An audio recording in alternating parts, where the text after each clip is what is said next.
School का आवंटन किस तरह से होता है? स्कूल आवंटन में सबसे पहले किसे प्राथमिकता दी जाती है? जय माता दी साथियों, मैं नरेंद्र विश्वकर्मा। हम बात कर रहे हैं मध्य प्रदेश प्राथमिक शिक्षक चयन परीक्षा 2025 से संबंधित टॉपिक। यदि आपको जानकारी अच्छी लगे तो वीडियो को लाइक जरूर करिएगा। चैनल को अभी तक सब्सक्राइब नहीं किया तो कृपया सब्सक्राइब कर लीजिए। यदि आप हमारे अन्य सोशल मीडिया प्लेटफॉर्म से जुड़ना चाहते हैं, जैसे कि WhatsApp channel, Telegram channel, Twitter, जिसे आप वर्तमान में प्लेटफॉर्म एक्स के नाम से जाना जाता है, तो उन सभी की लिंक इस वीडियो के डिस्क्रिप्शन बॉक्स में दी गई है। तो बढ़ते हैं जानकारी की ओर कि वर्ग 3 में स्कूल आवंटन किस प्रकार होगा। तो स्कूल आवंटन में सबसे पहले जो प्राथमिकता है वह दी जाती है दिव्यांग अभ्यर्थियों को। जो भी अभ्यर्थी दिव्यांग हैं उन्हें सबसे पहले प्राथमिकता दी जाती है, चाहे वह किसी भी कैटेगरी के हो। दिव्यांग कैटेगरी के अभ्यर्थी एक ही विद्यालय में डालते हैं तो उस स्थिति में सबसे पहले प्राथमिकता उसकी रैंक को दी जाएगी, कंसोलिडेटेड रैंक को। किंतु यदि दिव्यांग अभ्यर्थी जिसको पहले प्राथमिकता देते और वहां पर नॉर्मल टीचर डाल रहा है, भले उसकी कंसोलिडेटेड रैंक बहुत अच्छी है, लेकिन सबसे पहले प्राथमिकता दिव्यांग को दी जाएगी, चाहे वह किसी भी कैटेगरी का हो, UR, SC, ST, male, female, किसी भी कैटेगरी को सबसे पहले प्राथमिकता दिव्यांग अभ्यर्थी को दी जाएगी। अब हम इसके बाद बात करें कि जनरल अभ्यर्थियों को सबसे पहले प्राथमिकता किसे दी जाएगी। क्या एससी, एसटी, ओबीसी, ईडब्ल्यूएस किसी प्रकार का आरक्षण लगेगा? फीमेल आरक्षण मिलेगा या नहीं मिलेगा? गेस्ट का आरक्षण स्कूल आवंटन में मिलता है या नहीं मिलता है?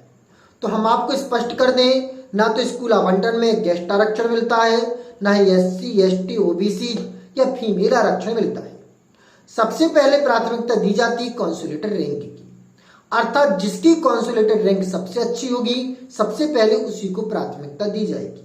यदि एक ही स्कूल में 2 अभ्यर्थियों ने फॉर्म डाला है, वह मेल और फीमेल है, उसका परसेंटाइल इक्वल है, तब उस स्थिति में जो प्राथमिकता दी जाती है वह फीमेल को दी जाती है, भले ही कंसोलिडेटेड रैंक मेल की अच्छी हो, क्योंकि उस स्थिति में जो मेल की कंसोलिडेटेड रैंक होगी वह कुछ ही पॉइंट, कुछ ही का अंतर होगा, अर्थात हो सकता है कुछ की आगे हो मेल की और फीमेल की बाद हो, लेकिन उस स्थिति में जो प्राथमिकता दी जाएगी वह सबसे पहले फीमेल को दी जाएगी। लेकिन यदि रैंक में बहुत अधिक डिफरेंस है, मतलब परसेंटाइल बहुत अधिक है, पॉइंट से कम है या ज्यादा है, तो सबसे पहले प्राथमिकता दी जाएगी परसेंटाइल को। जिसकी परसेंटाइल अधिक होगी उसे पहले प्राथमिकता दी जाएगी, और जिसका परसेंटाइल कम होगा, यदि रैंक आपका बहुत ज्यादा है, तब उस स्थिति में आप किसी भी कैटेगरी के हों आपको स्कूल बाद में ही मिलेगा, अर्थात जिसकी परसेंटाइल सबसे अच्छा है उसे पहले ज्वाइनिंग। यदि मेल और फीमेल दोनों एक ही साथ डालते हैं, दोनों का परसेंटाइल इक्वल है, तो सबसे पहले प्राथमिकता फीमेल को दी जाएगी। यदि 2 मेल एक ही स्थान पर फॉर्म डालते हैं, उनका परसेंटाइल सेम है, तब उसी स्थिति में प्राथमिकता दी जाती है जिसकी एज अधिक होती है, अर्थात यदि जिसकी एज ज्यादा होगी सबसे पहले प्राथमिकता उसी दी जाएगी रैंक के आधार पर, अर्थात जिसकी रैंक अच्छी होगी उसे पहले प्राथमिकता, जिसकी रैंक खराब होगी, थोड़ा उससे कमजोर होगी, उसे बाद में प्राथमिकता दी जाएगी।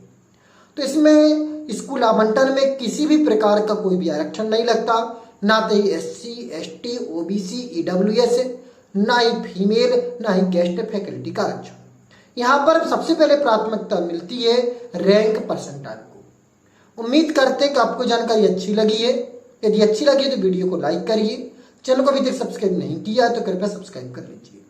फिर मिलते हैं एक नए वीडियो में नए अपडेट के साथ, तब तक के लिए जय माता दी साथियों।